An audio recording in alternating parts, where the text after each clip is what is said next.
My uncles, three of them arrived here in America in 1915. One of them joined the army in 1914. They came in 13, 14, and 15. The one that arrived in 1913, his name was Pat. And he liked to take a drink once in a while. So before he joined the army, he's walking down Euclid Avenue one night, and the workmen were working on the street, and they dug a big hole in the street. And along comes my uncle to get a few drinks. He fell in it. He's laying in the bottom of the ditch, and the foreman from the gang that was digging the hole climbed down the ladder, and he says, "Is there anything I can do for you?" And my uncle is laying there in the mud and the dirt and the snow, and he says, "Would you call me a rabbi?" And the workman went away, the foreman went away, he came back a few minutes later with the rabbi. The rabbi climbed down the ladder. It was 6 inches of snow and dirt and mess in the bottom. And he leans down to my uncle beside him, and he says, "What can I do for you, my son?" And my uncle said, "Give me the last rites." And the rabbi says, "Wait a minute." He says, "I'm a rabbi. You need a priest." He says, "Do you think I'd ask a priest out on a night like this?" Well, I'm often asked, ladies and gentlemen, my most memorable experience since arriving in America. For me, it was sailing into the harbor of New York on a May morning and getting my first glimpse of the Statue of Liberty. I had read in my history books in Ireland how it was constructed in Paris in the 1880s and set atop its pedestal in New York Harbor in 1886. I could not help but think of the millions of immigrants just like me sailing past this symbol of freedom and opportunity. Of course, their voyages were a lot more perilous than mine. Many of them did not survive the crossing, and many were detained at the port of entry for various reasons, and then sent back to their homeland. Those that were processed through Ellis Island, and between 1892 and 1943, 17 million people were processed through that island. But they must have faced what seemed like unsurmountable obstacles. However, they never wavered in the belief that they had found their land of opportunity. It was their promised land. Many of them stayed in New York, while others ventured out across this vast continent to carve out a respectable living for themselves and their children.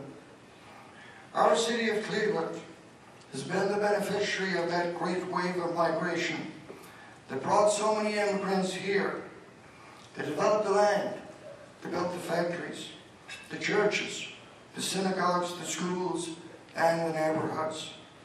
It is because they were willing to endure great hardships and accept less for themselves that you and I enjoy the more finer things of life today. As I said earlier, I was fortunate to arrive here when the country had achieved prosperity. My elderly uncles, one of them was the one that was in World War I, and my aunt reminded me every day that I had been given an opportunity that many in this world long for. I mostly followed their advice, and I am proud today to accept this award, not just for me, but for my family, my wife, my 5 sons, and my daughters who are sitting over here, and my daughter-in-laws and future son-in-law. They're here with me this evening. But I think we can sum up the immigration movement this way. There was a poem, and it later became a song, written by a fellow named Guy Clark. He was born in Texas, now lives in Nashville, Tennessee. And he wrote the following: "Old Ellis Island was teeming like a scene from a costume ball, decked out in the colors of Europe. and on fire with the hope of it all. Ere my father's own father stood huddled, like the tired and the hungry and scared, turn of the century pilgrims, bound for the dream that they shared. They were standing in line just like cattle, poked and sorted and shoved. Some were one desk away from sweet freedom. Some were torn from someone they loved. Through this brawling Tower of Babel came a young man, confused and alone, determined and bound for America, carrying everything that he owned. Sometimes, when I look in my grandfather's immigrant eyes, I see that day reflected, and I can't hold my feelings inside. Starting with nothing, working hard all of his life. So don't take it for granted, say grandfather's immigrant eyes. Now he rocks and he stares out the window, but his eyes are still just as clear as the day that he sailed through the harbor and came ashore on that island of tears.